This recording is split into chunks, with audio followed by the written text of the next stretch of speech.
Após um breve intervalo, retornamos à nossa sessão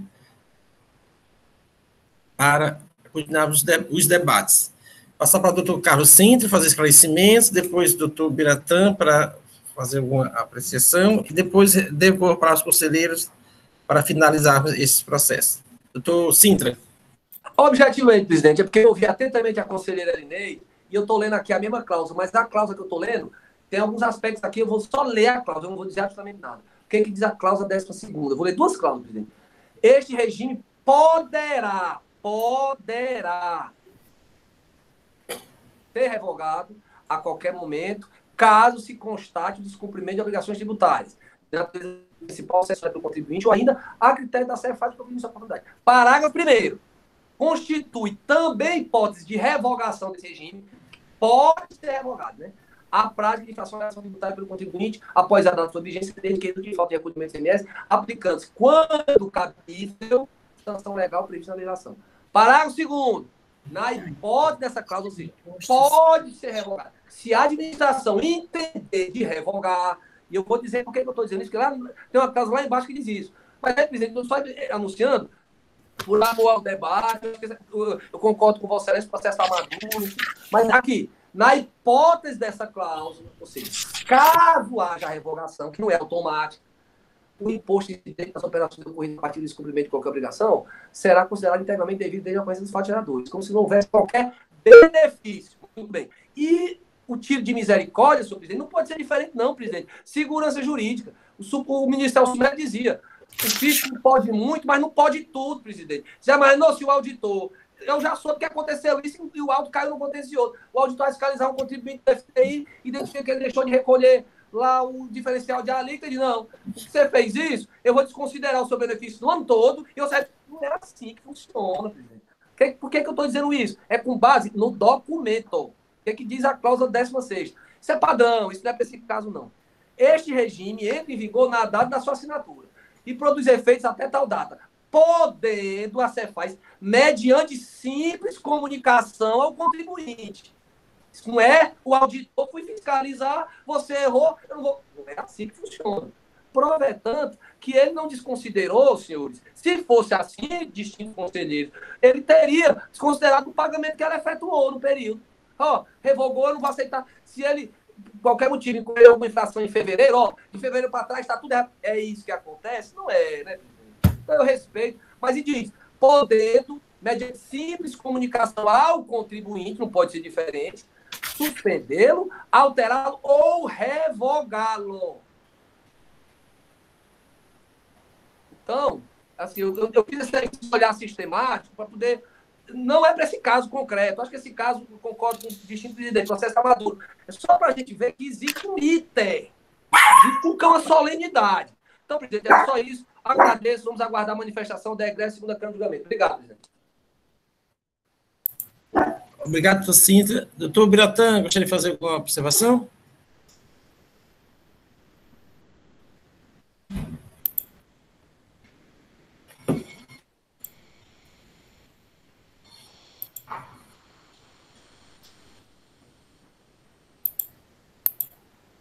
Doutor Biratã?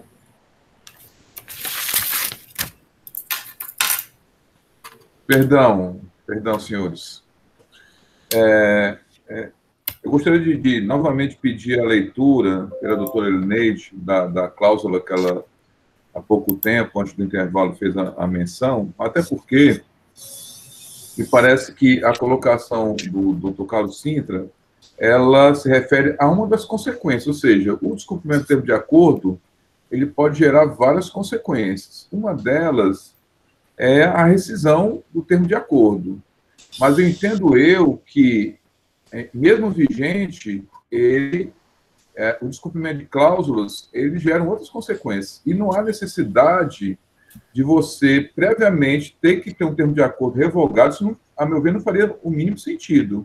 Ou seja, para você penalizar o descumprimento de alguma cláusula, você teria que necessariamente revogar o termo de acordo para, a partir daí, você ter outras consequências. E, até porque me parece que a revogação do termo de acordo já seria uma consequência mais grave, já uma já no último caso em que a administração realmente entendesse que não faria sentido continuar num acordo, num convênio com um determinado contribuinte que estaria descumprindo de uma forma reiterada as suas obrigações.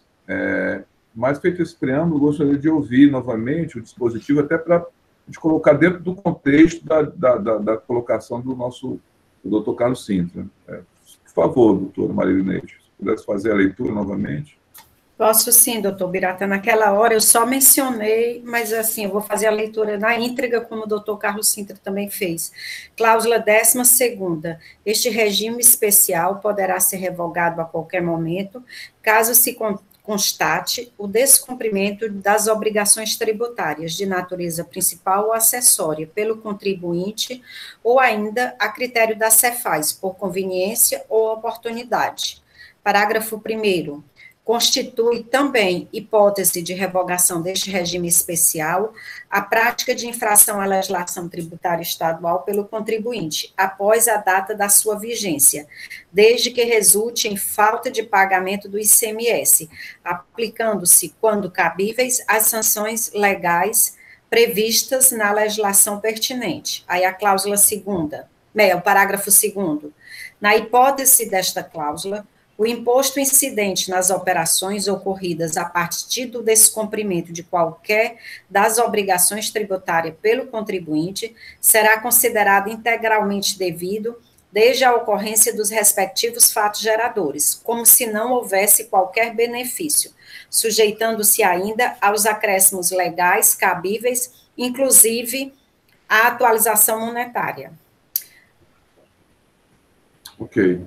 Assim, eu continuo com o meu entendimento que a revogação seria uma das consequências, e não pré-requisito sem o qual o contribuinte estaria imune a qualquer sanção decorrente do seu descumprimento. Eu entendo assim que há essa previsão para revogação, mas não vejo como requisito, porque assim, caso assim não fosse, você estaria digamos, muitas vezes beneficiando um contribuinte muitas vezes por uma negligência da administração em tomar outras providências. Então, assim,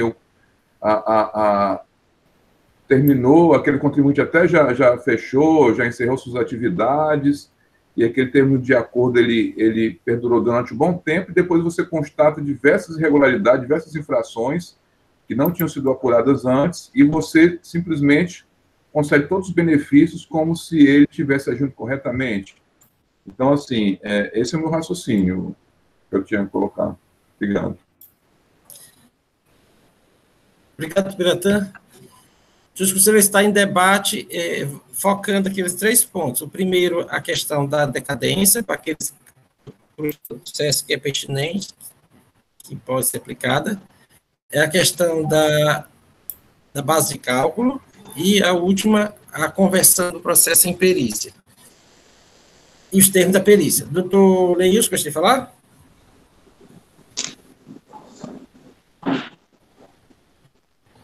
Já tenho a minha convicção formada, presidente. Então, os demais conselheiros também já têm posicionamento quanto à matéria? Sim. Então, eu vou pedir a manifestação do doutor Leilson, e os demais conselheiros votarão seguindo ou não o posicionamento do Leilson. Doutor Leilson, com relação à decadência, como se manifesta? Presidente, afasto. Os termos do artigo 173.1 e também até pelo 150, parágrafo 4, já que não houve pagamento antecipado. Né? Do CTN, né? Com relação à base de cálculo, como será a base de cálculo para caso remaneça algum tributário após, se for para a perícia? Né? Presidente, conforme a autuação, até porque por uma questão semântica, é muito custoso entender que uma situação infratora seja possível de concessão de benefício fiscal. Esse não é o conteúdo semântico de nenhuma norma que concede benefício fiscal. O próprio artigo 899, o decreto, a regra matriz de incidência de ICMS, deixa isso muito claro. Então, também eu afasto o argumento da parte e mantenho conforme a autuação foi exarada. E qual é a sua perícia? A perícia, presidente, achei melhor a gente colocar em um segundo momento, que aí a gente trata eu sou favorável à perícia, mas a gente vai tratar das condições que a gente vai colocar no despacho para remeter a perícia. Tá certo, isso. Então, senhores conselheiros, então, colhendo o voto agora, já são os dois aspectos, base de cálculo e decadência, nos casos que foi requerida. Doutor Luiz votou, doutora Elineide? Com o relator. Doutor Henrique? Acompanho o relator, presidente. Doutor Rafael? Quanto à decadência, eu entendo que eu vou divergir respeitosamente do colega Leilson com a aplicação do artigo 150, parágrafo 4º, porque houve apuração do tributo. Essa decadência é só até janeiro a maio de 2014. Quanto ao outro ponto da base de cálculo, acompanho o relator. Doutor Wander? Senhor presidente, acompanho o primeiro voto divergente, o primeiro voto dissidente. Doutora Lucileide? Doutora Lucileide? Já arrumaram a nossa opinião? Está ouvindo? A nossa opinião já formada? Acompanho o primeiro voto divergente. Tá ok, então. Então, verificado aqui o empate por conta com relação à decadência, esta presidência já tem se manifestado, e como se trata de omissão, que não tem documento fiscal, eu vou me acostar ao voto da manifestação do doutor Leilson. Rejeito a faixa de decadência suscitada pela parte. Agora, com relação à perícia, doutor Leilson.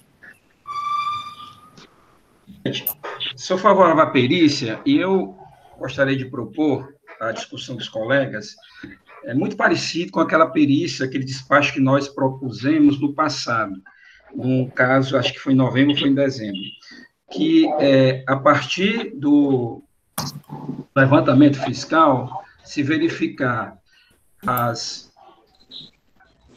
se separar do levantamento fiscal aquelas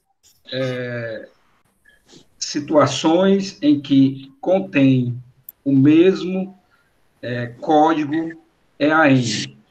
Tá? Esse é o primeiro requisito. A partir do levantamento fiscal, apresentado, claro que apresentado pela parte, a parte apresentar do levantamento fiscal realizado aquelas situações em que os códigos fiscais EAN são os mesmos. Deste universo que foi separado lá no inciso primeiro, se verificar a semelhança da descrição dos produtos, independentemente de unidade, independentemente de divergência de unidade e código do levantamento. Tá? Então, o segundo item é nesse sentido desse universo que foi apartado, de codificações EAN iguais, né? Verificar se há idêntica semelhança da descrição dos produtos, né? Se há semelhança, como eu dizendo, na descrição dos produtos, independentemente do código do levantamento fiscal e da unidade. E o terceiro é no sentido de verificada essas hipóteses do inciso segundo, fazer a aglutinação.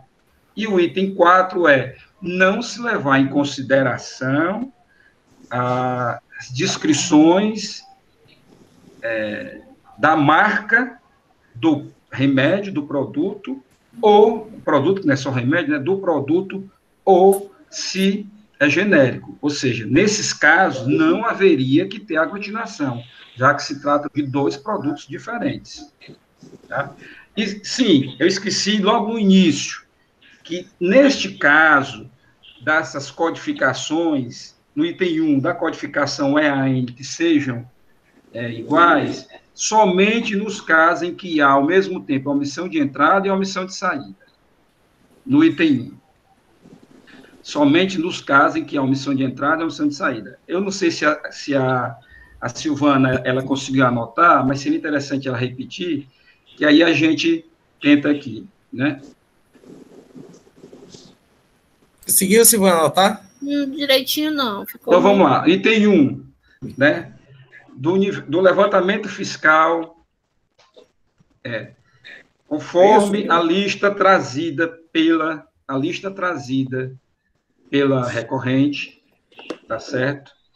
Identificar as situações em que possui o mesmo código fiscal EAN, tá? Wilson, me permita só a sugestão, nesse item 1, a gente podia juntar ele, assim, no sentido que tenha o mesmo código EAN e a mesma descrição, né?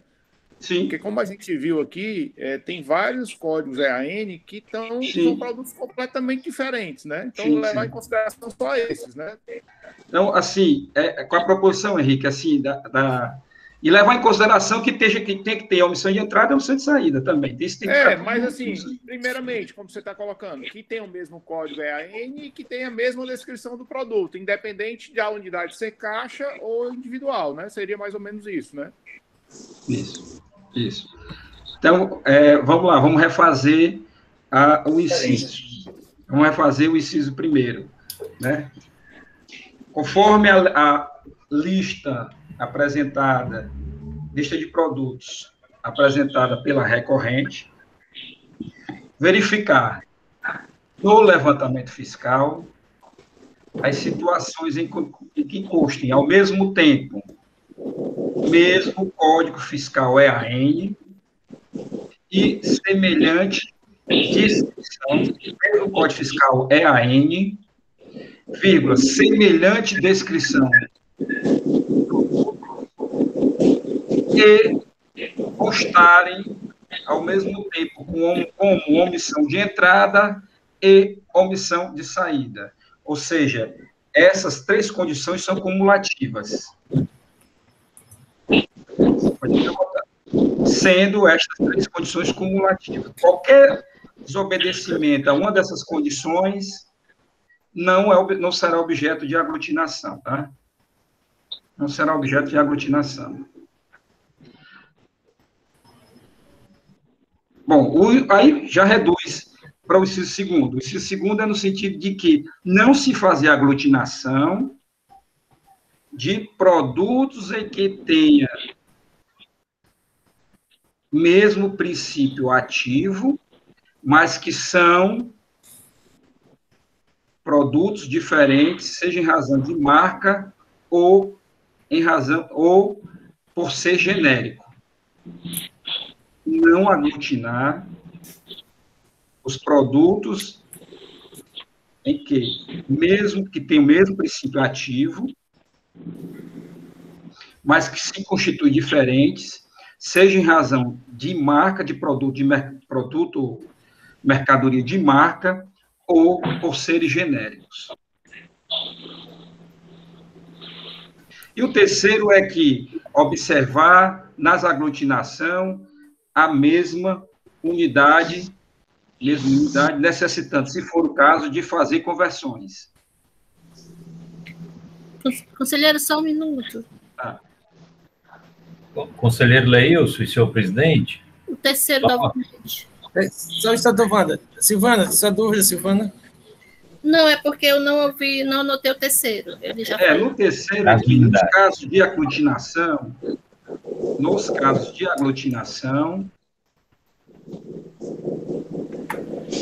esqueci que era, hein? Agora nos casos de aglutinação. Em relação às unidades. Bom, fazer a conversão das unidades, se for o caso. Se for o caso, fazer as conversões de unidades. Mas, conselheiro Leilson, se o senhor presidente me permita, eu queria só ver uma observação, se cabe aqui, porque eu abri aquele nosso despacho, salvo engano, era a Comercial MAB. Certo. E foi feita essa junção que nós fizemos em conjunto, e lá havia quesito de realizar essa junção, tanto no levantamento da parte, quanto no totalizador do CD. Você acha que no caso concreto, aqui no caso presente, precisa fazer os dois ou não? Não, eu acho que lá no levantamento da parte é porque ela já trouxe já um levantamento Todos, né? Aqui não, ela traz só uma lista acusa. Então, baixa no levantamento fiscal mesmo. Então, é no levantamento fiscal, né? No levantamento, no arquivo do levantamento fiscal, vai ser. Só para ficar claro, Silvana, o primeiro quesito ficou assim? Não, ficou assim, no levantamento fiscal, conforme lista de produtos trazidos pela parte, pela recorrente. Conforme lista de aglutinação pedida, trazidas pela parte. Perfeito. Lista de aglutinação trazida pela parte. Tá. Obrigado. Obrigado, doutor Wander. Todos entenderam a proposição de perícia, doutor Neilson? Presidente, seria bom que a Silvana pudesse, assim, recapitular, né, para a gente faltou um item, né, o item 4, tem mais um item 4? Não, o item 4 era fazer outros... se o item 4 é não considerar, realizar aglutinação, não, é o item 3, eu não sei. Já botei esse, não realizar aglutinação de produtos que têm o mesmo princípio. Leia os três quesitos. Com calma. O quesito 1, no levantamento fiscal, conforme lista de aglutinação trazida pela recorrente, identificar as situações que contenham o mesmo código EAN e semelhante descrição, somente nos casos em que haja omissão de entradas e omissão de saídas, sendo estas condições cumulativas. Item 2. Não se fazer aglutinação de produtos que tenham o mesmo princípio ativo, mas que se constituem diferentes, sejam por terem marcas... Se constituem produtos / mercadorias diferentes.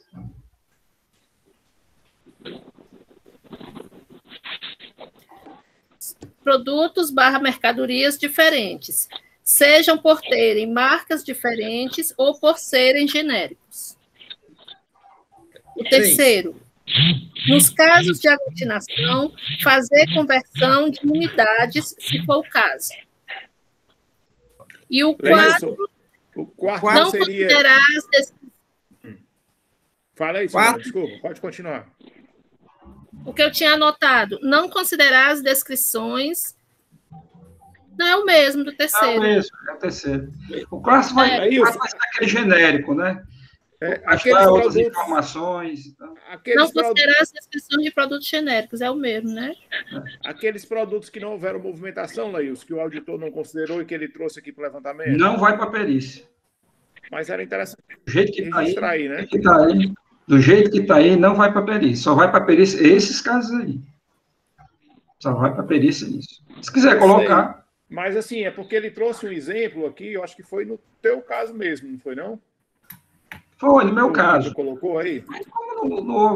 Bom, então, bota um 4 aí. Não considerar casos de aglutinação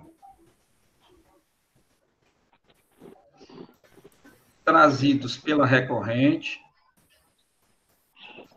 nas situações em que não ocorreram movimentação do exercício e que também não estejam... Só um minuto. Não ocorreram movimentação no exercício... E também não estejam catalogados nos inventários. Aí, Laís, talvez ele possa estar catalogado no inventário, mas não teve movimentação, né? Mas aí é que está. Aí o levantamento fiscal está correto. Ele está trazendo... O que ele trouxe é que ele não trouxe nenhuma prova de que estava no inventário, nem de que estava... Não havia tido movimentação. Não era só encerrar quando não houver movimentação, não? Mas se tiver lá no inventário... Sim, ele continua no inventário sem movimentação, né? Ele nem...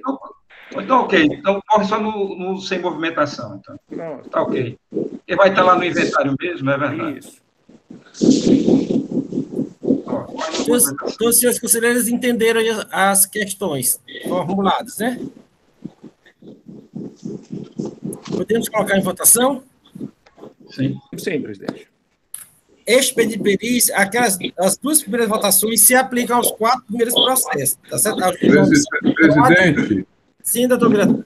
Estou só uma dúvida em relação a um desses itens apresentados pelo relator, com relação à questão do princípio ativo, porque, assim, efetivamente, a gente sabe que as marcas, cada um tem o seu preço e são produtos distintos. Aí, assim, eu entendi, assim, eu não estou aqui examinando aí a tabela, mas o relatório, quer dizer que alguns produtos eram classificados tão somente pelo princípio ativo, porque muitas vezes, por exemplo, o genérico ele é vendido lá pelo princípio ativo dele, né? E aí, claro, tem a marca genérica, tem um laboratório, mas ele sai com princípio ativo. Aí, nem nesses casos, eu fiquei só com dúvida nessa questão do que eu não sei. Não, a descrição lá do produto, lá, estava lá descrito como o nome do princípio ativo, sem o nome do assim, pega um exemplo, para ficar mais rápido. Paracetamol é o genérico. A marca Tilenol, não é isso? É porque, assim, o contribuinte trouxe na sua petição última um caso em que ele colocou lá o Código 916, azitromicina, que é o princípio ativo, e está lá, entre parênteses, genérico, tá? Remédio genérico. E trouxe, para querer fazer essa junção, um outro remédio que se chama Zidmax, que é remédio de marca, de um laboratório, e que ele tem o princípio ativo da azitromicina. Ah, então assim, você poderia aglutinar aqueles genéricos com o de marca. Não pode ser juntado. Por isso que eu estou colocando que não Mas pode aí, ser. Do jeito que eu entendi, mesmo que tivesse o mesmo princípio ativo e sendo genérico, leia aí novamente, Silvana. Acho que isso precisa ser bem esclarecido. Como é que ficou? É o 3, né? É o 2. É o 2. Não se fazer aglutinação de produtos que tenham o mesmo princípio ativo, mas que se constituem produtos / mercadorias diferentes, seja por terem marcas diferentes ou por serem genéricos. Esse final aí, por serem genéricos, que eu achei que eu fiquei... porque, assim, você não pode mandar juntar o genérico com o de marca, nem o de marca, tá entendendo? Não, mas aí está impossibilitando você aproveitar o princípio ativo. Ou seja, em suma, não é para aglutinar o de marca com o genérico, só isso. É isso. Ficou assim, um pouco duro. Resumido, é isso. Então, eu tirava só o finalzinho dessa perícia. O genérico. Botar bem resumido, como o doutor Biratã botou. Não se poderá realizar aglutinação de produtos genéricos com produtos de marca. Pronto, é isso. Não será objeto de aglutinação produtos genéricos com produtos de marca, mesmo que contenham o mesmo princípio ativo. Isso. É mais claro assim. Produtos genéricos com o de marca, vírgula, mesmo que contenham o mesmo princípio ativo. Senhores conselheiros, todos alcançaram aqui os termos da perícia proposta do doutor Leilson? Então, este pedido de perícia vai se aplicar para os 4 primeiros processos, que são 2 de omissão de entrada e 2 de omissão de saídas, porque um pode repercutir no outro. Tudo bem? Então, eu vou colher o voto de cada um dos relatores, primeiro, depois dos demais. Os outros não tem decadência, não, tem, presidente? Só de 2004 que tem. Já também foi aplicada a decadência e a base de cálculo também já foi votada para os demais. Só da doutora Jusileide. Doutora Jusileide. Então tá. Presidente, só uma observação, presidente. É coisa simples. Obviamente que como nós não sabemos aqui quem vai ser o assistente técnico, obviamente que, por ocasião da intimação, além dos quesitos dos documentos que ela vai precisar para fazer toda essa checagem e tal, ela vai solicitar que a gente aponte o assistente técnico, né? Então, só essa observação, certamente isso vai constar também lá no... Isso aí não é com vocês, não, é lá na perícia, mas eu estou só registrando o que é importante.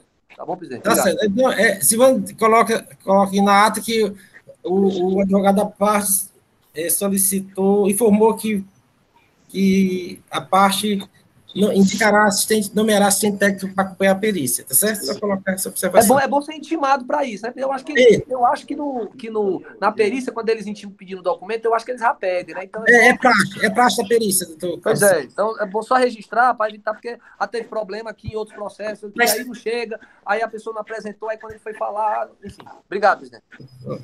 Doutor Franzé, a gente geralmente coloca como um dos quesitos, né?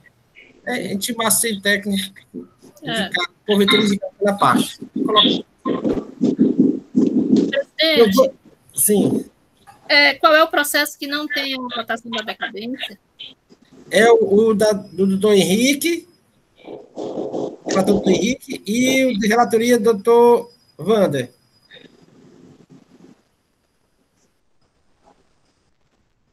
Os outros têm. Certo. Então, com o voto do doutor Leís com relação à perícia. Favorável. Nos termos propostos, né? Doutor Henrique, como vota? O relator e nos demais processos mantendo a mesma linha, presidente.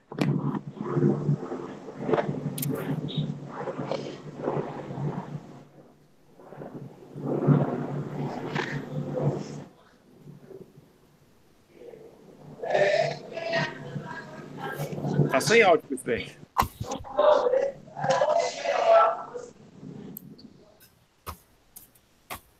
Senhor presidente, você está sem áudio. Pronto, obrigado. Doutor Jusileide, como vota essa perícia?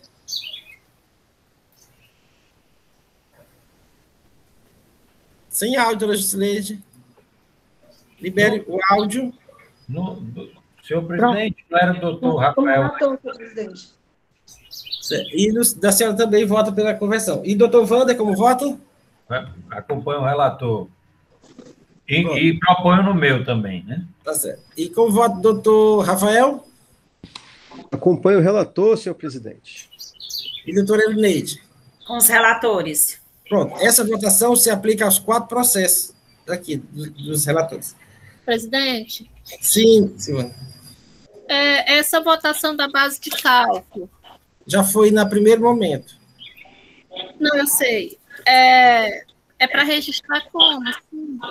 Registrar que a base de cálculo será apurada conforme o áudio fração. Só isso. Como votação mesmo, né? Votado, né? Isso. Agora, isso só se aplica, eu acho que para o meu auto e para o auto do doutor Leilson, viu, presidente? Acho que base de cálculo mantida nos termos da autuação. Acho que é só no meu e do Henrique também. Não. Ele alega. No meu processo, ele fez substatutário e ele fez o recolhimento do imposto. Não tem imposto no processo, imposto a recolher. É só a omissão de entrada que tem. Pronto, só omissão de entrada. Do doutor Leilson e do doutor Henrique. Certo. Pronto, certo? Então, vamos passar para o último processo de sessão de hoje, processo de recurso 13852/2019, aí 2019-09932. Droga Farm Distribuidora, recorrido de Seju, relator doutora Elineide, e continuam conosco o doutor Carlos Sintra e o doutor Tiago Matos. Doutora Elineide, com a palavra. Bom dia, senhores, doutor Carlos Sintra, doutor Biratã. O processo é diferente, mas algumas alegações são parecidas. Vamos lá. Esse processo, ele trata da falta de recolhimento do ICMS por substituição tributária, estabelecido no Decreto 29.816/2009 e termo de acordo 82/2015, referente ao período de janeiro a dezembro de 2015.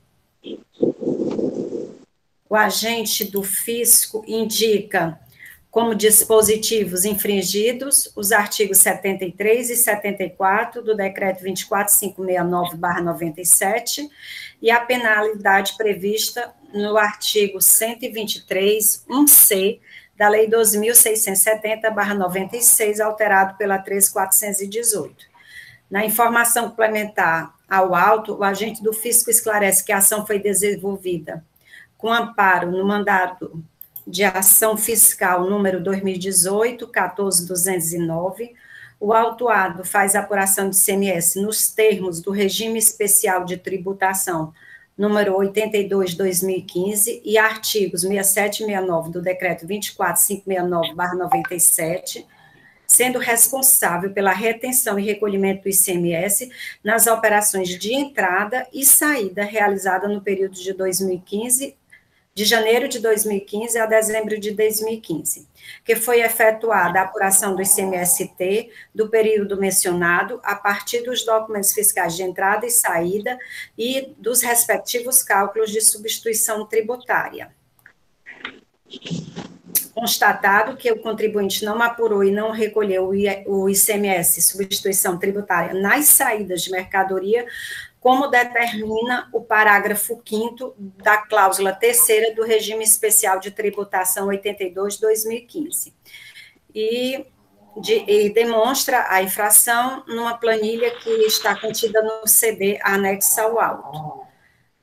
Na impugnação, a parte argumenta a inexistência do ilícito fiscal e afirma que a autoridade fiscal não examinou toda a documentação, livros e documentos, a falta de elementos probatórios, que apare a acusação constante no auto de infração e pede o reenquadramento da penalidade no artigo 123, 1D da Lei 2.670/96.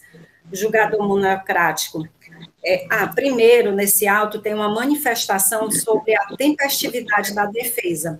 É um despacho da célula de julgamento que se encontra às folhas 36 e 37.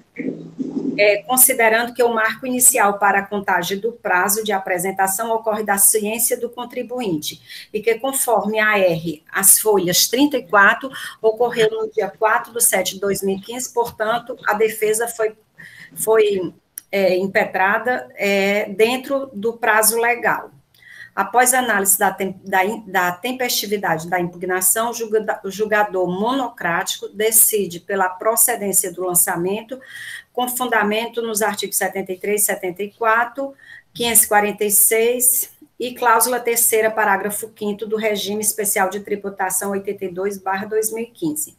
Intimado da decisão de primeira instância, o contribuinte apresenta o recurso, inicialmente afirma a não ocorrência do ilícito apontado no auto de infração, que o agente do fisco não diligenciou no sentido de comprovar a falta de recolhimento, o ônus da prova é dever do fisco, existindo vários julgados no contencioso nesse sentido, a debilidade dos elementos probatórios, a inadequação da penalidade apontada, e aqui requer novamente a aplicação do artigo 123, 1D da Lei 2.670/96.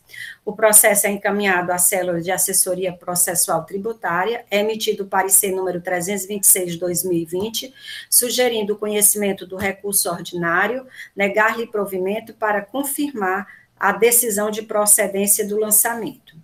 Quanto ao argumento de não ocorrência da infração apontada no auto de infração, o agente fiscal demonstra na informação complementar todos os procedimentos, sendo este devidamente motivado, inclusive com documentos comprobatórios anexados, possibilitando o exercício do contraditório e da ampla defesa, o que permite afirmar que nenhuma garantia constitucional foi preterida.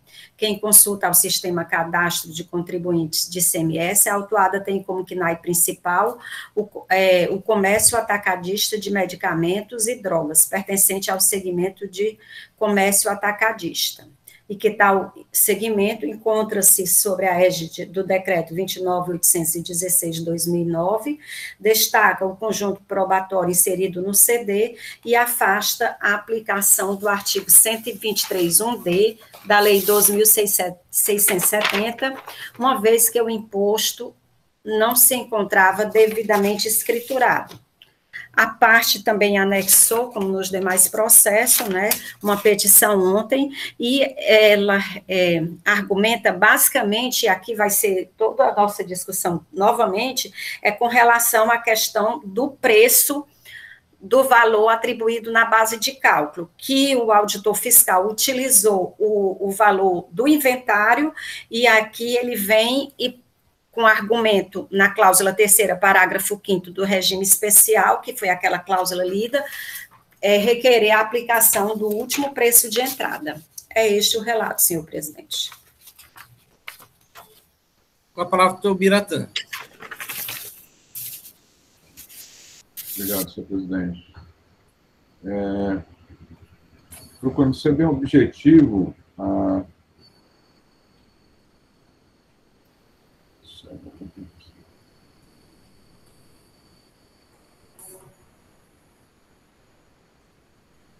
porque, assim, tem toda uma alegação do contribuinte que é em relação à não comprovação, né, não demonstração dos fatos, mas, assim, a gente verifica aqui que os fatos estão bem demonstrados, estão devidamente claros. Se alguma dúvida pode existir, eventualmente, caberia a parte aí apontar em que consistiria essas dúvidas, essas inconsistências, não simplesmente alegar que os fatos não estão demonstrados. Então, o parecer, ela refuta aí essa alegação do contribuinte, né? Tem uma outra alegação aqui em relação ao mês de dezembro. Eu esqueci de ver, tem. Que ele alega que não poderia ter sido incluído no levantamento, tendo visto que a ordem de serviço, salvo engano, ela iria até o final do exercício e o vencimento desse mês daria só no mês de janeiro. Salvo engano, é isso, me parece que foi essa a alegação. Inclusive, ele fala vencimento 2020, mas parece que foi um erro, né? Porque teria sido vencimento, ele queria fazer menção a janeiro de 2016, né?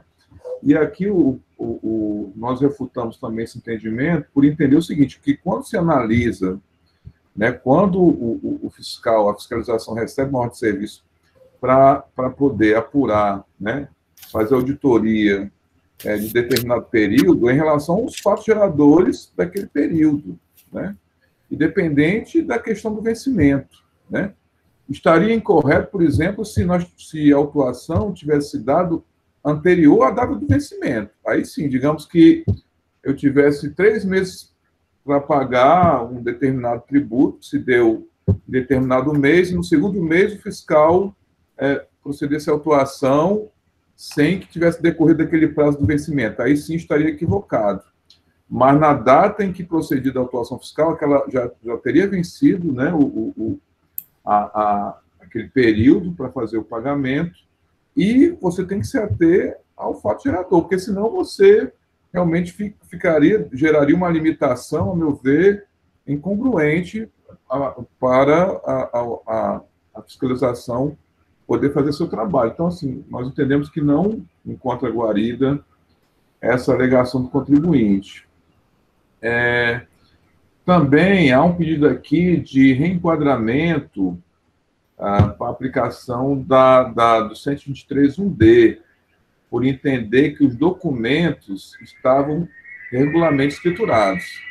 E aí, assim, eu já vi alguns entendimentos, mas, sinceramente, eu discordo de forma até veemente que o fato de existir alguns documentos na escrituração seria suficiente para entender que aí seria um atraso de recolhimento, de forma alguma, né? Porque o próprio atraso já pressupõe o seguinte, que aquele imposto ali está devidamente escriturado, ele está apontado, e aí o contribuinte, por que é o atraso? É justamente o fato de ele apurar aquele imposto, lançar na sua escrita e não recolher, não pagar. Aí por que atraso? Porque eu declarei, mas não repassei, não fiz aquele pagamento. Então, se eu tenho, embora eu tenha que analisar uma documentação que está registrada, mas eu tenho que fazer uma investigação, uma análise daquela documentação, para chegar e dizer assim, tem um imposto aqui que não foi recolhido. Então, como que eu vou dizer que isso aqui é um atraso? De forma alguma. Então, não vejo aqui como aplicar essa atenuante aqui da linha D, que é requerida pela parte. No mais, assim, nós, então, confirmamos aqui o entendimento está consubstanciado no parecer. Por hora era só, presidente, senhores conselheiros. Obrigado, doutor Biratã. Com a palavra, doutor Carlos Sintra. Certo, senhor presidente, novo procurador, distinta conselheira relatora, novos conselheiros presentes, senhor secretário Tiago. Presidente, eu vou começar com uma frase, um chavão. A justiça tarda, mas não falha. Nesse processo... Não, mas é verdade. Nesse processo, vai se fazer justiça. E eu vou explicar por quê. Estava aqui conversando com o Tiago, a gente aqui fica fazendo um exercício mental, até para entender e para prestigiar o critério que muitas vezes os conselheiros utilizam. Para a gente melhorar, quem quer crescer tem que ter esse espírito aberto. E sobre a base de cálculo, alguém deve ter percebido, o Sintra ouviu, normalmente ele, de maneira indelicada, interfere, mas ele ouviu, não disse nada. E aí, eu estava conversando com o Tiago aqui, para dizer o seguinte, Tiago, assim como nós fizemos com relação àquela questão da decadência e da omissão de entrada e saída, o argumento do Augusto, que nos faz meditar, nós ficamos aqui meditando sobre por que eu não apliquei a base de cálculo para a omissão de entrada lá, que está prevista no termo de acordo. Nós chegamos a duas conclusões. A primeira conclusão, e aí esse processo vai permitir dizer que nós tínhamos razão. O único motivo que não pode ser invocado para dizer que não se aplica a base de cálculo que está no termo, não é dizer que ele foi revogado. Nós vamos provar cabalmente nesse processo. Vocês vão olhar a planilha e vão dizer isso. Agora, então a certeza que nós temos é o seguinte, o termo de acordo, doutor Biratã, doutor Leite, continua produzindo os efeitos, não houve comunicação. Agora, como eu já falei, nós ficamos pensando, Tiago, agora me diz uma coisa, Tiago. Cara, a acusação é entrada sem nota. A legislação diz que é a entrada mais recente. Se foi sem nota, será que eu tenho como saber qual é a entrada mais recente? Qual é? Então, nós ficamos fazendo aqui um exercício para tentar compreender e até melhorar. E, de repente, não usar esse argumento em um ou outro processo. Ninguém fechou questão, até porque nós temos aqui a política de assuntos novos como esse. A gente rumina, mastiga, bota para dentro e volta. Mas, Tiago, anote aí que eu queria ver esse assunto. Isso é um tema interessante. Pode ser que não a fundamentação, que eu, de novo, quem disser que o termo não produz efeito, essa não é a fundamentação para o caso passado. Agora, outras razões, como essa que eu disse, rapaz, preço mais recente, entrada sem dó, como é que eu... Aí nós vamos ruminar. Agora, por que eu estou fazendo esse introito, senhor presidente? Porque nesse caso, não pode remanescer qualquer tipo de dúvida acerca de que, além das questões que constam expressamente no recurso, o problema do mês de dezembro e o problema da sanção, que eu vou me dedicar principalmente à questão da sanção, o caso da base de cálculo e a realização da perícia é determinante e eu vou explicar por quê. Tiago, folhas, eu me diga só para facilitar para eles localizarem, porque o fiscal, uma informação complementar, tem uma tabela, tem uma planilha, tá certo? Utilizada pelo auditor para fazer o cálculo. O auditor expressamente diz: o ICMS-ST a recolher foi apurado mediante a elaboração da planilha ICMS-ST a recolher, onde está relacionada as informações das notas fiscais de saída, base de cálculo, percentual de agregação e valor do ICMS-ST. Quando o Tiago abre, dá para saber quais são as folhas aí, Tiago, por gentileza? Não, porque é planilha. Tem essa planilha no processo, vocês conseguem localizar essa planilha. Mas o Tiago me disse que nos campos da planilha, aparece aqui, Tiago, você me falou que aparece percentual de agregação, carga líquida... Coluna AC, AD... coluna AC, AD... Nessas colunas. Aparecem nelas informações que, segundo a gente, quando a gente olha para ela, e olha, nós não fizemos cálculo. Eu não fiz cálculo, eu não vou ser leviano, presidente. Mas quando a gente olha, a gente percebe que não foi afastado o regime pelo autuante. O autuante, até porque esse regime, doutor Biratã, ele tem uma peculiaridade, eu ouvi o senhor falar com relação à questão lá do atraso, aí eu vou só esclarecer. Esse regime, em abstrato, o imposto, em tese, seria gerado por ocasião da entrada. Então, na entrada, em abstrato, se gera o imposto. Ele recolhe uma parte nesse primeiro momento e a outra parte depende dele vender para fora, mandar para a distribuidora ou vender para outro contribuinte dentro do Estado. A depender do que acontecer na frente, ele complementa o imposto gerado na entrada. Na verdade, funciona assim. E aí, por que eu digo que o argumento nosso é irrefutável? Qual é o argumento que eu estou falando? É o argumento referente à base de cálculo adotada não foi apropriada. Ele não utilizou a base de cálculo prevista na legislação. Ele se utilizou de um outro parâmetro que não é o que hoje a legislação preceitua. Prova tanto que ele não desconsiderou o termo. O auditor, quando foi calcular, não disse, não, desconsidera isso, desconsidera carga líquida, desconsidera... Eu vou pegar o valor da saída, vou calcular, vou apurar o crédito da entrada. Ele não fez absolutamente nada disso. Ele pegou o termo, eu não fiz o cálculo, por isso que eu acho que talvez, se algum dos senhores tiver feito, talvez possa até aclarar. Como os nossos conselheiros são diligentes, pode ser que alguém, a própria doutora Elineide, já tenha procedido essa conta. Mas, na aparência, quando a gente olha para a planilha, tá certo? A gente percebe que ele não desconsiderou o termo. Aí, eu não posso dizer o seguinte, quando é bom para mim, eu desconsidero. Quando não é bom, eu considero. Não existe, assim como não tem meia gravidez, meia confiança, não tem nesse contexto aqui meia validade. Não, o termo serve para cobrar, inclusive em favor do contribuinte, o ICMS, para dizer qual é a agregação. Agora, a base de cálculo não serve. Ao nosso ver, o distinto autuante equivocou-se nesse processo ao não se utilizar da base de cálculo apropriada. Então, senhor presidente, sobre esse tópico, para esse caso, tal como nós informamos ontem, nós entendemos que o que ele deveria ter feito é ter aplicado o termo de acordo na sua integralidade. Não pode remanescer dúvida. Por isso que eu digo, eu até imagino que a determinação de, no casos passados, a base de cálculo ter sido aquela, talvez, na intuição, o que eu suponho, os distintos conselheiros disseram, rapaz, eu não vou aplicar minha base de cálculo, mas a fundamentação de dizer que o termo não existe, isso não ocorre. Eu vou dar o exemplo de novo do FDI. Se o cidadão comete a infração, eu não desconsidero, se eu numa fiscalização não considero, eu não vou lá e digo, olha, tudo que você pagou está errado. Lógico que não é assim que funciona. Mas isso não é só no FDI. Os senhores julgam isso todos os dias aqui. Hoje é difícil não ter no estado do Ceará um regime que não tenha termo de acordo. Todos os atacadistas não têm termo de acordo. E os senhores não desconsideram. Então, estou falando especificamente da base de cálculo.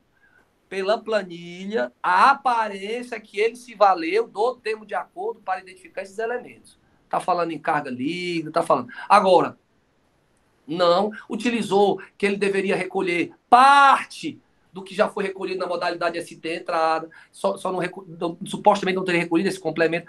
O equívoco está quando ele não utiliza a base de cálculo apropriada.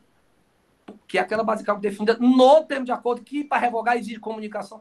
Então, parece-me que para este caso passado, eu estou dizendo isso até para prestigiar a inteligência de vocês, eu e Tiago estamos refletindo, porque a gente entende que deixar de aplicar essa mesma base de cálculo, no caso da omissão de entrada, por dizer que o termo não existe, parece que é uma solução absolutamente inadequada. Esse processo confirma isso. Agora, se a omissão de entrada não permite identificar a entrada mais recente, aí eu acho que esse é um argumento que nós estamos meditando acerca dele, até, como eu falei, em respeito às considerações todas que foram colocadas por vocês. Agora, para falta de recolhimento, não. Para falta de recolhimento, aqui a conselheira Elineide pode lançar luz sobre isso.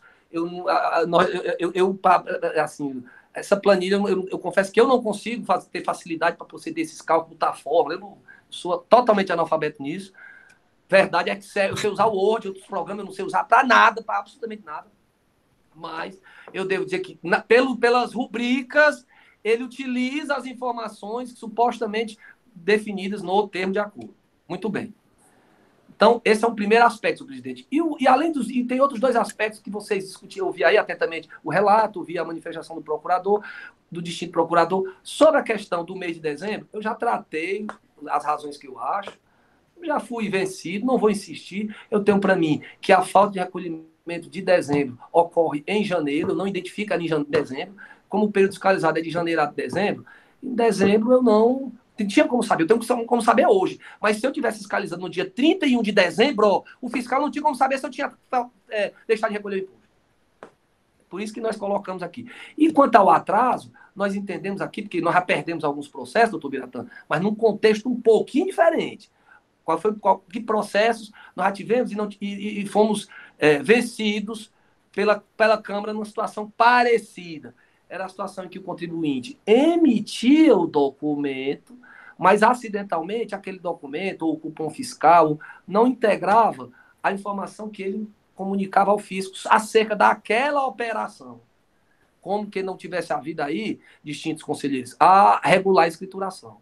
Aqui, a decisão de vocês vai passar por saber qual é o critério, porque eu acho que os contenciosos têm até, eu não sei se é uma portaria, o presidente Franzé vai saber isso de cabeça, mas tem normativo dizendo o que considera. Se lá disser aquelas que estiverem devidamente escrituradas, se é bom, se é ruim, como os senhores não julgam a lei, os senhores julgam com a lei, os senhores vão ter de aplicar, nesse caso, na hipótese de ter havido a escrituração do documento, os senhores vão... Até porque, um detalhe, não há destaque de imposto.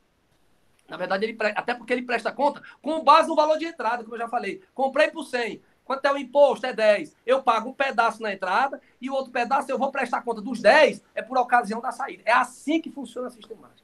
O auditor respeitou isso. Só não adotou a base de cálculo apropriada. Então, senhor presidente, em face disso, é que, além das razões constantes no recurso, que foram criteriosamente apreciadas pelo distinto procurador, nós respeitamos, o doutor Biratã sabe disso, mas que nós não pomos de acordo, especialmente com relação à questão do atraso e da falta, porque vai ser o critério normativo. Quanto à questão da perícia, nós entendemos que, na hipótese de o auditor ter se valido dos critérios utilizados, previstos no termo, ele não pode usar os critérios quanto à base, quanto a alíquota, redutor, prazo, e usar outro critério para basical. Porque aí o termo de acordo ele não pode dizer que a cláusula tal vale e a outra cláusula não vale. Presidente, agradecendo a atenção de todos, a gentileza de vocês, até de maneira muito especial para comigo e para com o Tiago, nós vamos aguardar a manifestação desta Igreja Câmara. Se nos debates surgir alguma questão relevante para dirimir dúvida, pontualmente a gente gostaria só de ter essa oportunidade. Obrigado, presidente.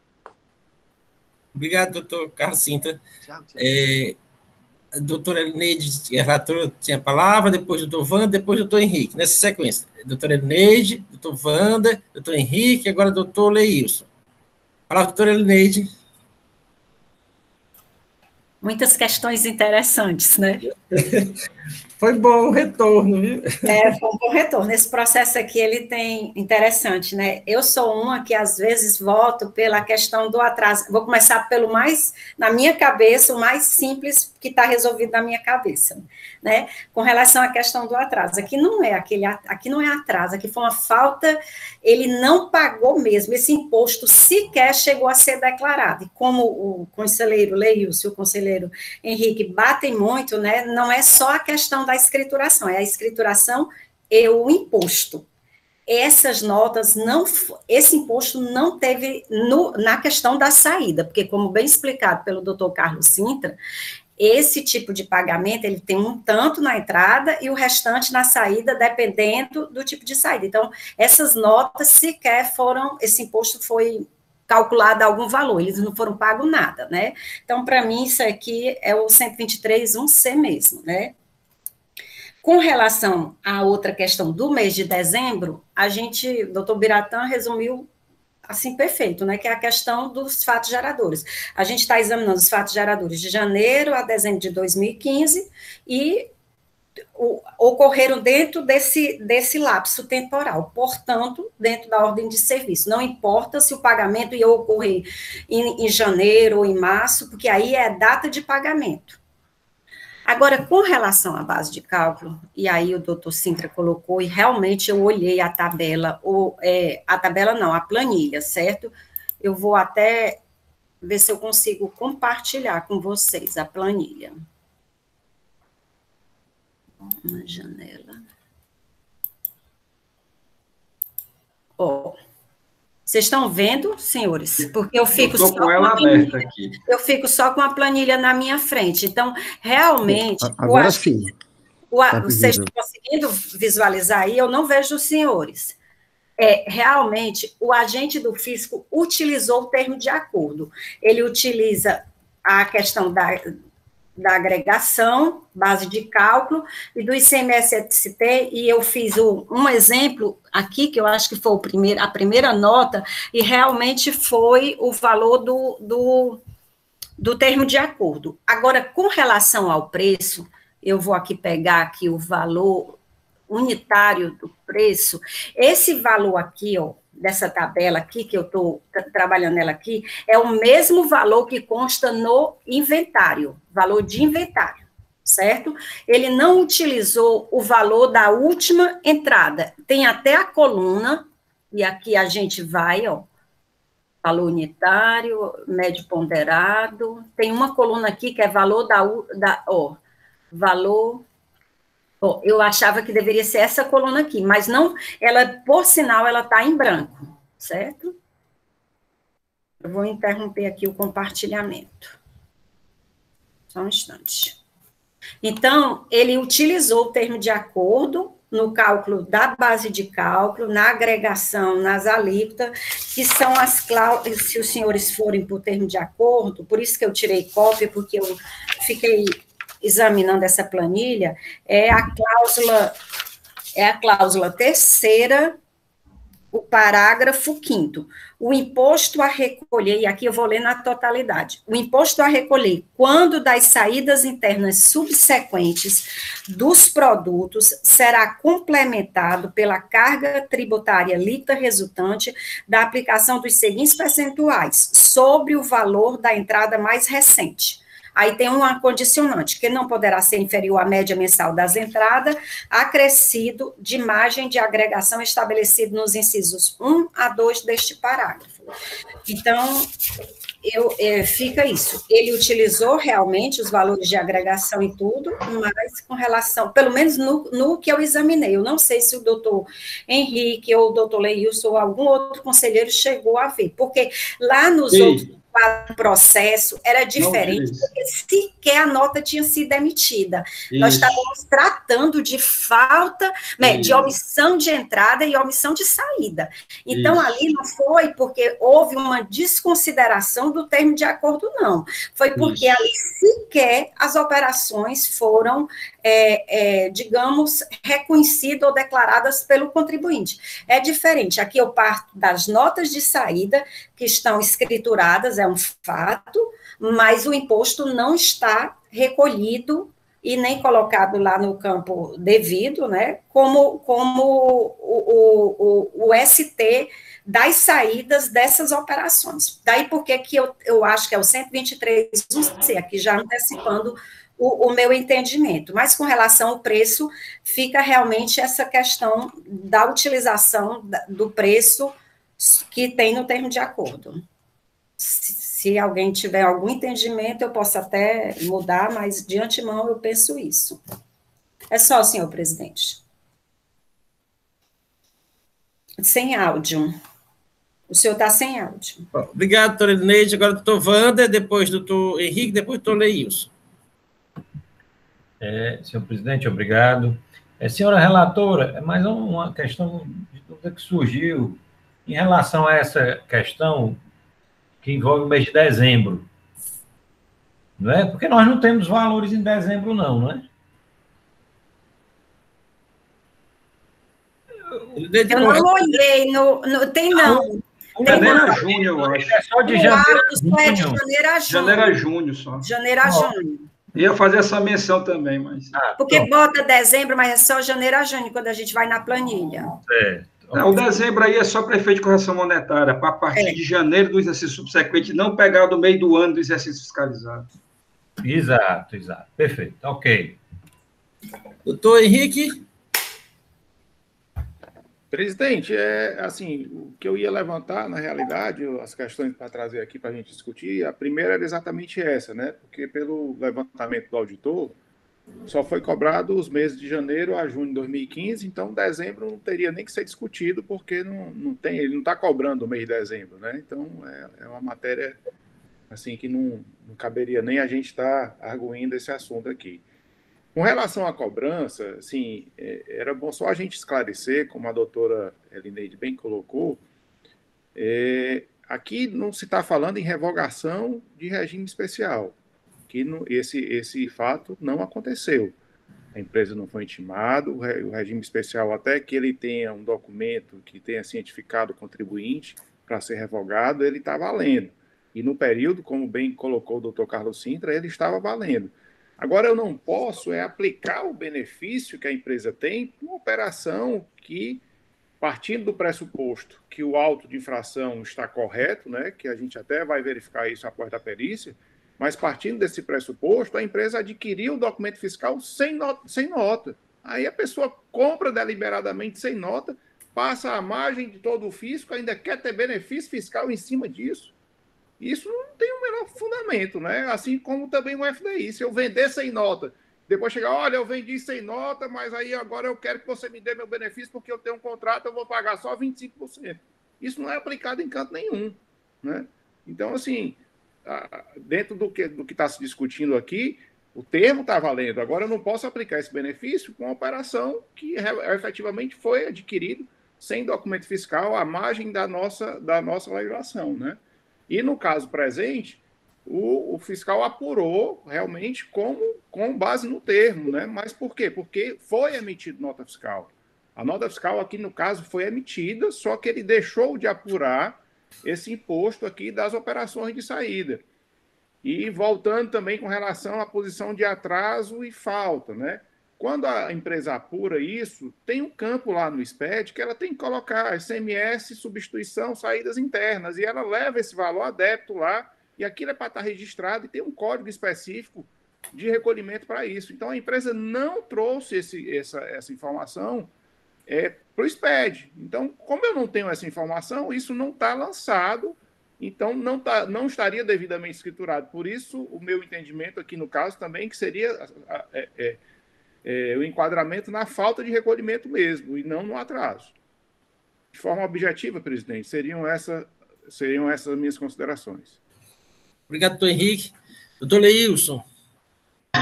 Presidente, com relação à questão da falta de recolhimento, acho que já foi bem colocado, tanto pelo doutor Henrique como a doutora Elineide, também o doutor Wander nos colocou essa questão do mês de dezembro, também isso tudo já tranquilo. Agora, assim, eu analisando esta planilha, antes até da doutora Elineide compartilhar, eu tinha percebido efetivamente que lá na coluna onde tem, deixa eu abrir aqui que eu estou com ela aberta, né? Que a cláusula manda que seja o valor de entrada da entrada mais recente, né? Desde que não seja, deixa eu pegar aqui a cláusula, que eu não tenho de cabeça. Bom, de lá, imposto a recolher quando das saídas internas subsequentes dos produtos será complementado pela carga tributária líquida, porque já teve alguma carga tributária lá na entrada, né? Resultante da aplicação dos seguintes percentuais sobre o valor da entrada mais recente, que não poderá ser inferior à média mensal das entradas, acrescido de margem de agregação estabelecidas no inciso 1 ou 2 deste parágrafo, conforme o caso.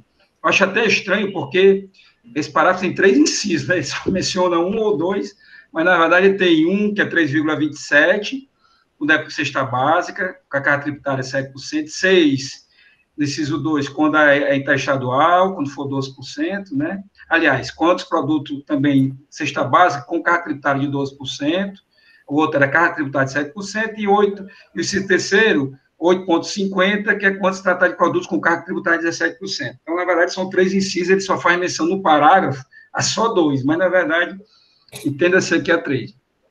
Então, o que é para estar? A doutora Elineide explicou muito bem. A diferença desse aqui para o outro é que o outro não tinha documento fiscal algum, foi emissão de entrada, mercadoria sem nota. Aqui você tem os documentos fiscais de saída. Está lá na planilha, né, bem colocado, as chaves, todos os valores, etc. Então, tem que partir dos documentos fiscais e obedecer o que está na cláusula mesmo. Aí, se ele não tivesse levado em consideração o que estava na cláusula, aí sim que seria o caso até de improcedência e tal, e tal. Mas vamos ver se ele levou em consideração o que está na cláusula ou não. O problema está aí na questão da entrada mais recente. Se pegarmos a planilha lá na coluna Q, tem lá, valor da última entrada, está tudo zerado, né? Quantidade de entrada também está tudo zerado. Aí você tem valor total de entrada, que é a coluna R, também está tudo zerado. A média, né? Porque a própria cláusula manda que seja feita a média, né? A entrada mais recente, ou a média, né? Assim que está lá na cláusula. Então, também está tudo zerado. Né? Aí, o que é que me levou a entender? Ou essa mercadoria não teve entrada mais recente, essas mercadorias que estão elencadas aqui. A última entrada foi aquela que está lá no inventário. Então, se a última entrada é a que está no inventário, o que está no inventário é a entrada mais recente. Se você não teve entradas posteriores a que estava lá no inventário, então, as entradas mais recentes são aquelas do inventário. Daí ele pegue o valor unitário do inventário, lá na coluna Y, identificou o mês, identificou o ano, né, tudo lá e tal, botou lá isso tudo, onde consta nos inventários, os valores, etc., né? E ele, a partir dessa entrada, ele fez os cálculos. São vários tipos de entrada, valores, 5,20, aí tem outros aqui que o valor é 3,03, 3,05, dependendo do produto, né? Aí tem 9,80, ou seja, o que ele está nos informando é que não houve entrada mais recente, ou seja, a entrada posterior à entrada que ficou estocada no inventário, e a empresa, em nenhum momento, nos trouxe nenhuma evidência no sentido de contrastar isso. Dizer, olha, esse cálculo aqui que foi feito com base no inventário, então, como sendo a entrada mais recente, e efetivamente, se você não tem movimentação no exercício subsequente, a entrada mais recente é que está lá no inventário. É que quando entrou, ficou estocado lá, o valor que está lá no inventário. Então, a empresa tem que trazer esses elementos para demonstrar que houve entrada mais recente e houve até uma média, uma média de entrada que é maior até do que a entrada mais recente, ou seja, de acordo com o que está lá na cláusula. O que eu estou entendendo aqui, muito claro, e para mim ficou essa evidência, porque está tudo zerado. Porque se fosse uma zerada, outra com não, outra e tudo mais, então. Mas todos esses produtos que estão elencados na planilha com as respectivas notas fiscais, tem lá Gliben, clamida, 5 miligramas, aí tem luva, dipirona sódica, tem pastilha, sabor, não sei o que e tal. Bom, termo hidralite, oral, etc, etc. Então, assim, como eu tenho aqui elementos para dizer que a entrada mais recente foi do inventário, a que está estocada, já que eu não tenho outras entradas, né? Pelo menos aqui não foi trazido na informação, o fiscal disse que está zerada a média, porque se não teve entrada, não tem média, tá certo? E a empresa não trouxe em nenhum momento a comprovação de que houve essas entradas mais recentes, tá?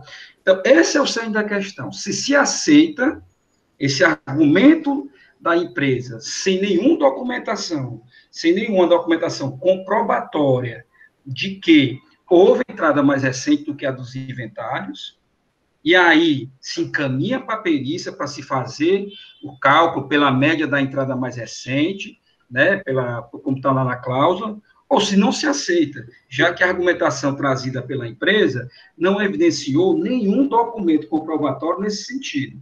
Mas o que o agente do FIS está dizendo é que não houve entrada mais recente. E por isso que ele foi lá e pegou qual é o último preço de entrada, a mercadoria, o preço da mercadoria estocada. Trouxe como ela sendo mais recente do estoque e calculou. Do jeito que está aqui o cálculo, salvo uma contraprova em sentido contrário, me parece que está correto o cálculo engendrado pelo autuante. Volto a dizer, salvo uma prova em contrário.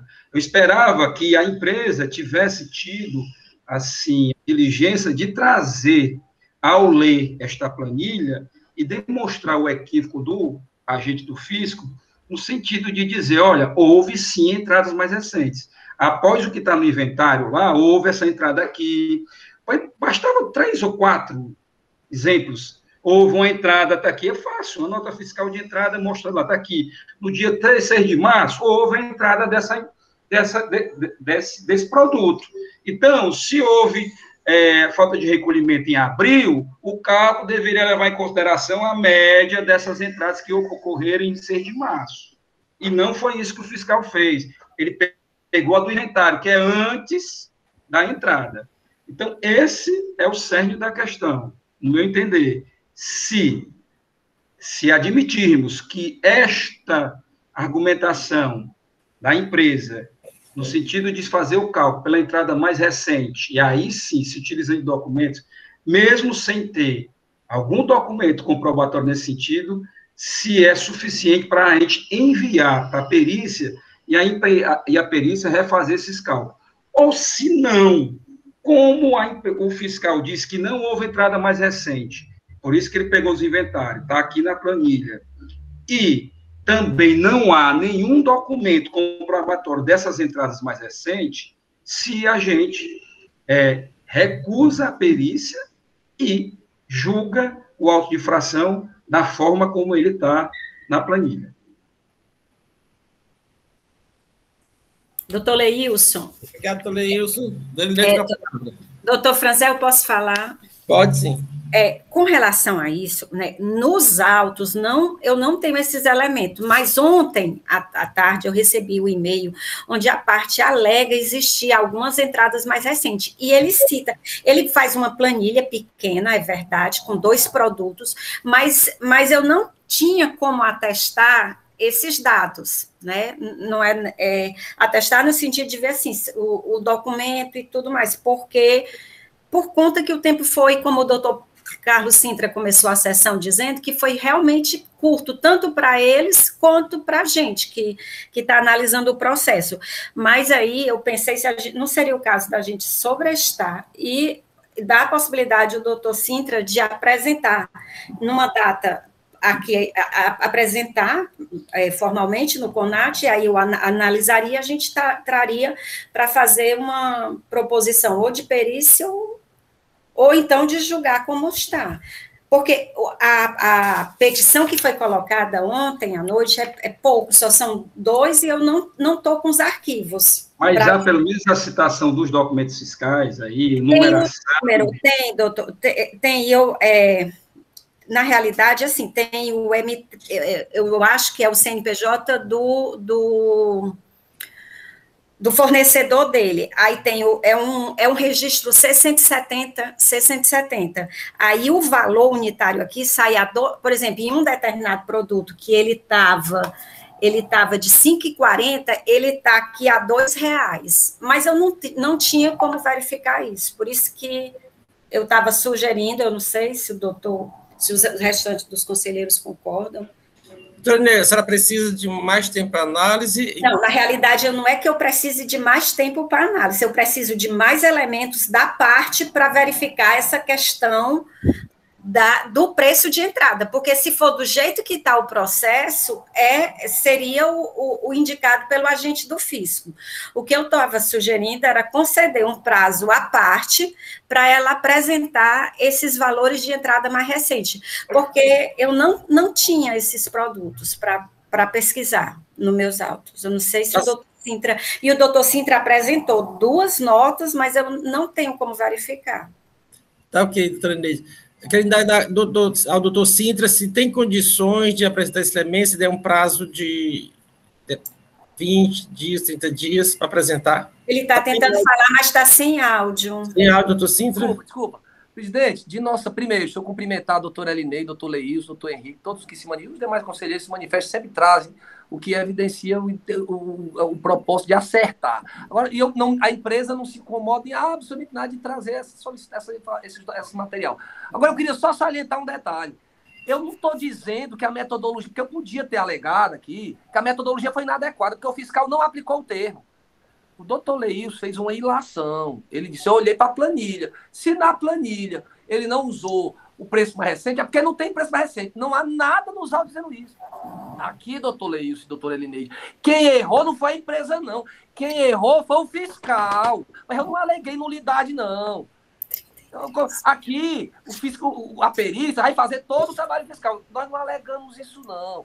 O que nós estamos dizendo é o seguinte, na informação complementar, o fiscal diz se o doutor Leilson teria 110% de razão, se o auditor tivesse consignado, considerando que após a análise não houve entrada mais recente dos... Ele não tem nada disso.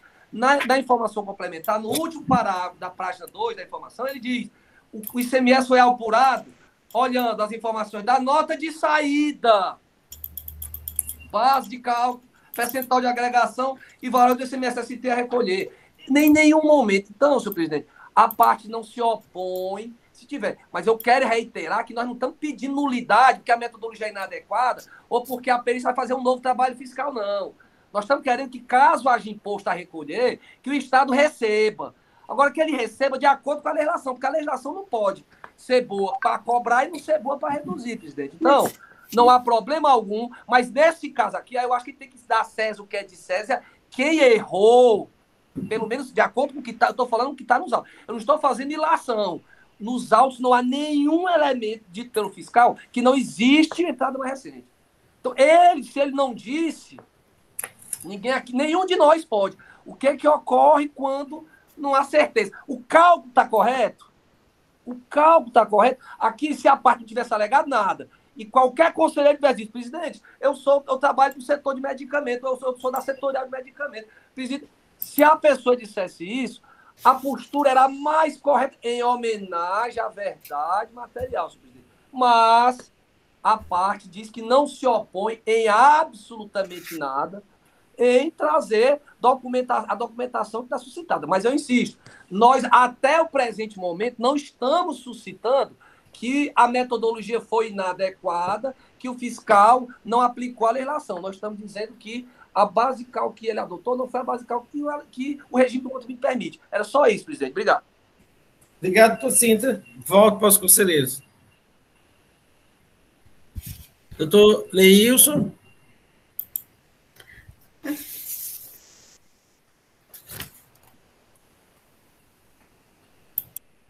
Doutor Leilson, sem áudio, doutor Leilson.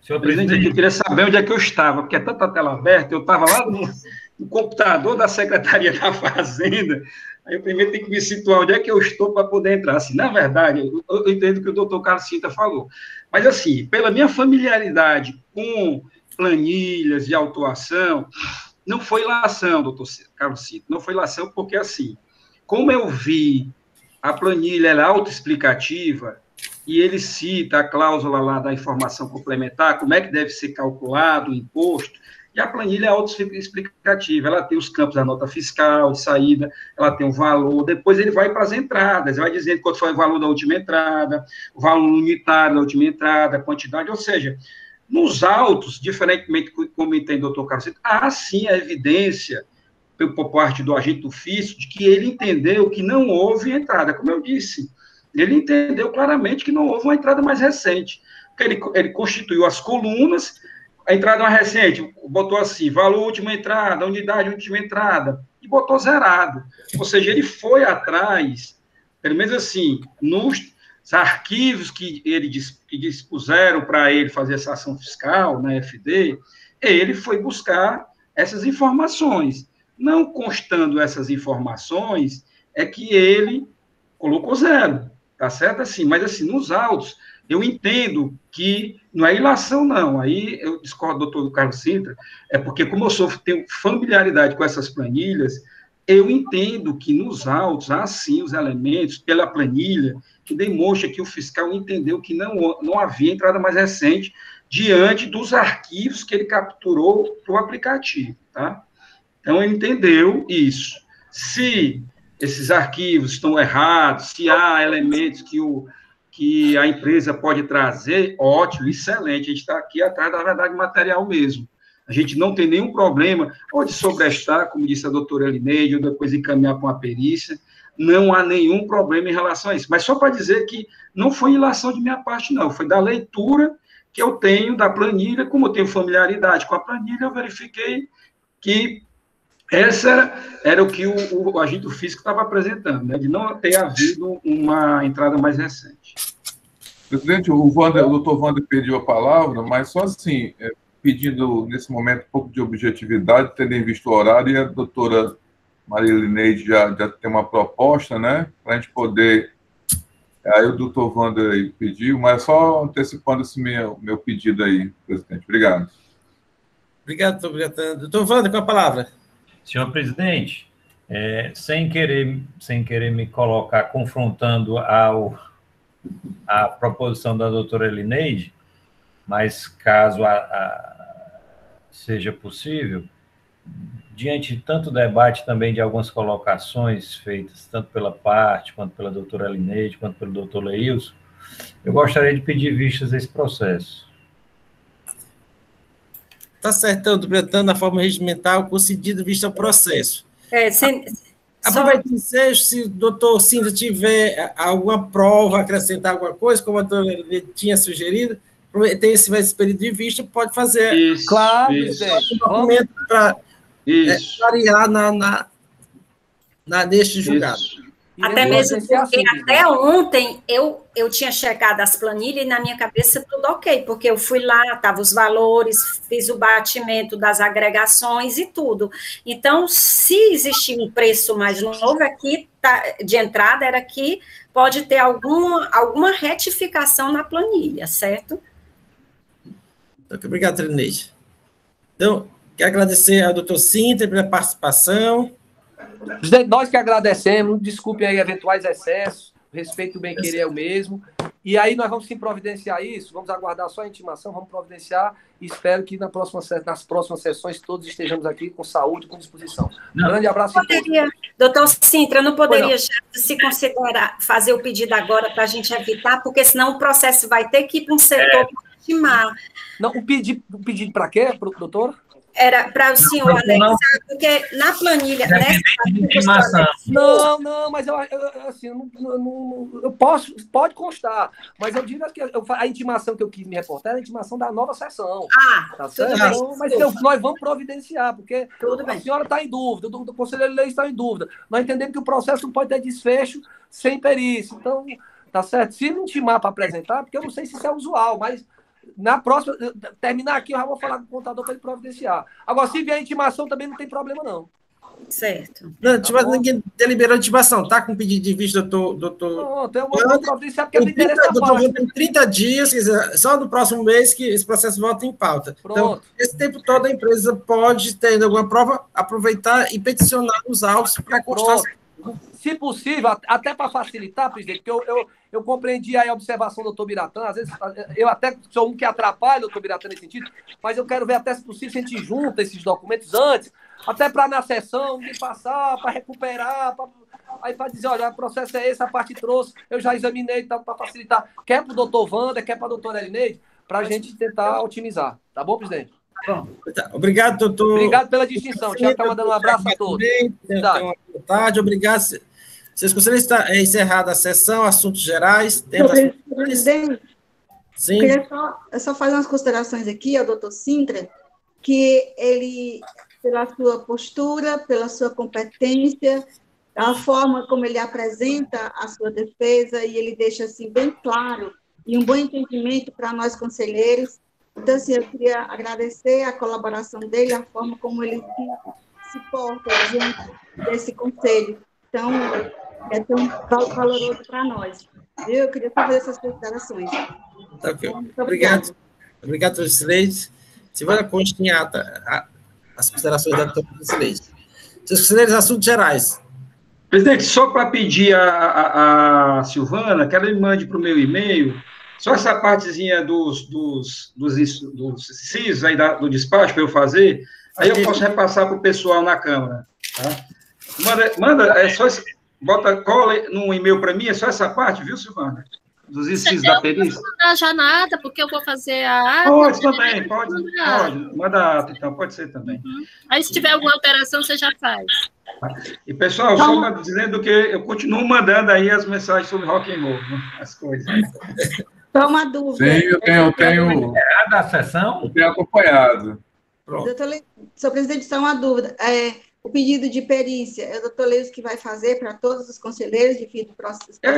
Não, nesse caso aqui, eu vou disponibilizar no grupo, tá? E aí aí cada um pega, só faz mudar os seus, né? Os dados de processo, as adaptações, as particularidades de cada adaptações a cada processo. Eu vou disponibilizar no grupo, tá? Ok. Da segunda Câmara. Mais alguma observação?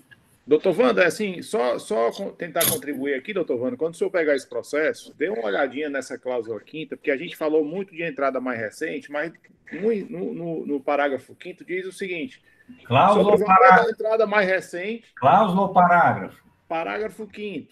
Deixa eu abrir aqui, que eu já estou aqui com ele aqui. E qual cláusula? Do regime, né? Do regime. A cláusula... Parágrafo 5º da cláusula, deixa eu ver aqui. Né? Da cláusula 3ª. Parágrafo 5º. Pronto. Ele diz o seguinte: o imposto a recolher, quando das saídas internas subsequentes dos produtos, será complementado pela carga tributária líquida resultante da aplicação dos seguintes percentuais sobre o valor da entrada mais recente, aí tem uma vírgulazinha, que não poderá ser inferior à média mensal das entradas. Então, não é só a entrada mais recente, não. São dois critérios. São dois critérios. Então, assim, essa entrada mais recente pode até ser inferior, mas ele tem que puxar a média para ver quanto é que está dando, né? Perfeito. Então, é só para o senhor ficar atento quando o senhor for dar uma olhada nisso, porque isso aí eu acho que é relevante. Ok, obrigado. Obrigado aí. Mais alguma observação, senhores? Não, senhores, tudo tranquilo. Não havendo, agradeço a participação de todos, a colaboração de todos, a paciência também, e desejar a todos uma boa tarde. Senhor presidente, chega aí a pauta de amanhã, por favor. Estão convocados para a pauta de amanhã. Amanhã temos processo todos da Catatal Aço Limitada. Primeiro relator, doutor Alexandre Goiânia. Doutor Alexandre ou doutor Rafael, que vem? Rafael, eu mesmo. Então, doutor Rafael, doutora Jusileide, doutora Elineide, doutor Henrique e doutor Wander. Não. Amanhã é o doutor Felipe. Já o doutor Felipe? Pronto, tá certo, então. Doutor Felipe Pinho. Então, todos estão convocados para a reunião de amanhã, a segunda sessão virtual de 4 de fevereiro de 2021. Obrigado a todos e tenham uma boa tarde. Boa tarde.